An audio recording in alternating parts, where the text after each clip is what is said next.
We've looked at angels, we've looked at bells, and today we're looking at stockings. How could that be part of a devotional? My husband's mom, who had 7 children and then dozens of grandchildren and great-grandchildren, obviously couldn't afford to give every person an expensive gift at Christmas. In fact, she was the most practical person I knew because what she did was purchase socks, just crew socks, white crew socks. And inside she placed an apple and orange, a peppermint stick, candy and nuts, and maybe a small toy. And that's the biggest memory I have of Christmas at her house. Tube socks hanging heavy on her mantle, full of life for the kids. One story says the tradition of stockings came from the one of a poor father that had nothing to give his daughters for dowries, and St. Nicholas heard about it. He dropped gold down the chimney of this father, and it landed in the stockings that were hanging on the mantle to dry, hung by the daughters. That story and that tradition caught on in Europe, and people began hanging stockings on their mantles to be filled with treats. We all know the part of the poem, the stockings were hung by the chimney with care in hope that St. Nicholas soon would be there. There's this hope associated with hanging an empty stocking, a hope that while we're asleep, some benefactor will stop and drop something into our stocking of value. Our family has a stocking for each person, and we open them at night after all the gifts have been opened in the morning. And one of my favorite activities is filling the stockings with tiny surprises that are not on their list at all.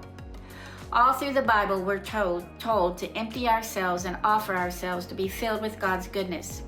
In Exodus 16, God promised to fill his children with bread. Exodus 40, the glory of the Lord filled the temple. Psalm 16, the writer asked to be filled with the joy of his presence.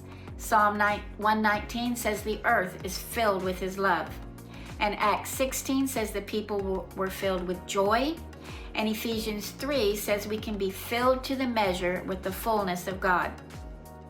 So we have a God, a good God, who finds pleasure in filling our proverbial stockings with himself, not just on Christmas Eve, but every day.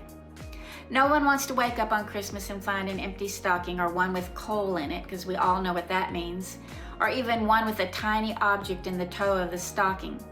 The cool thing is that the most surprising gifts can be tucked in a stocking, like gift cards and tickets and cash. So tiny treasures like rings, little toys, all kinds of candies we would never buy for ourselves or even know that we want. And any child that dumps out a stocking in disappointment when that stocking is full, we might say that child is spoiled indeed. Those stockings my mother-in-law filled were not expensive in value, but they were filled from her heart, and those socks found their way into our drawers, and we never see apples and oranges in Christmas without remembering those in our stockings. I even recall huge walnuts I had to crack open if I wanted to enjoy.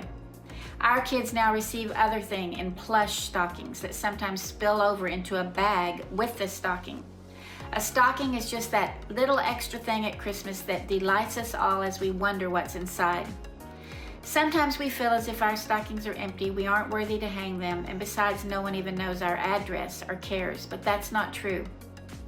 The whole Christmas story is the truth of who Jesus is. He's the goodness of God in our hearts and lives. And while stockings at Christmas are fun, we can just wake up on Christmas morning with an empty heart we've held up to him the night before and ask him in expectance to fill us as we awake, and he will, from that first peak of the sunrise between the blinds to the last sliver of moonlight as we close those blinds at night. It's because he's a good father, and he sees our needs, and he deposits gold when we least expect it.